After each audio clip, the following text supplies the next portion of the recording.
السلام علیکم ورحمۃ اللہ وبرکاتہ۔ نئی دلہن نے میکے آتے ہی کہا کہ وہ کسی صورت واپس سسرال نہیں جائے گی۔ باپ نے چھٹتے ہی گال پہ تھپڑ جڑ دیا۔ بکواس کرتی ہو، میری عزت کا جنازہ نکلوا دو گی؟ اور دھاڑ کے اپنی بیوی سے مخاطب ہوا، یہ تربیت کی ہے اس کی، سمجھا لو اس کو ورنہ تمہاری خیر نہیں۔ باپ غصے سے بڑبڑاتا ہوا باہر نکلا تو اتھرے بیٹے بھی اس کی تائید میں ماں اور بہن کو گھورتے ہوئے باہر نکل گئے۔ بے بس ماں جو سہمی سی کونے میں بیٹھی تھی، پہلے تو اٹھ کے زور زبردستی سے اس کا فیصلہ بدلنے کی کوشش کی، آخر دونوں ہاتھ جوڑے اس کے قدموں میں ڈھیر ہو گئی۔ خدارا مان جاؤ، اب وہی تمہارا گھر ہے، مرو یا جیو وہاں سے تمہارا اب جنازہ اٹھے گا، ورنہ تمہارے ابا اور بھائی تم سمیت میری بھی جان لے لیں گے۔ وہ رونے لگی۔ مجبور بیٹی سر جھکا کے واپس سسرال چلی گئی۔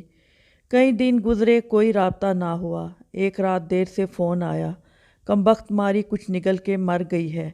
ماں کلیجہ پیٹ کے روئی، ہائے ظالموں نے میری پھول سی بچی کو مار دیا۔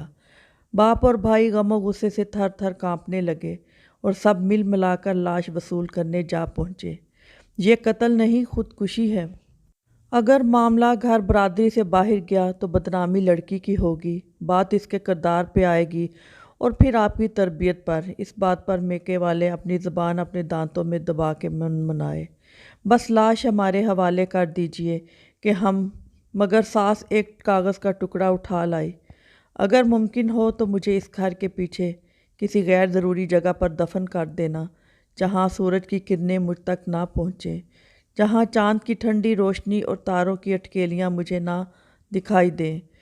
جو بھی کرنا، میرے وجود کو اس گھر کی دہلیز سے باہر مت جانے دینا، میرے باپ کی پگڑی اور بھائیوں کا وقار خاک میں مت ملانا، میری ماں کو مزید اذیت نہ دینا۔ فقط عورت، ایک ہی عورت تھی جو دھاڑے مار کے روئی، اور وہ تھی ماں، کیونکہ لاش ہی لاش کا دکھ سمجھ سکتی ہے۔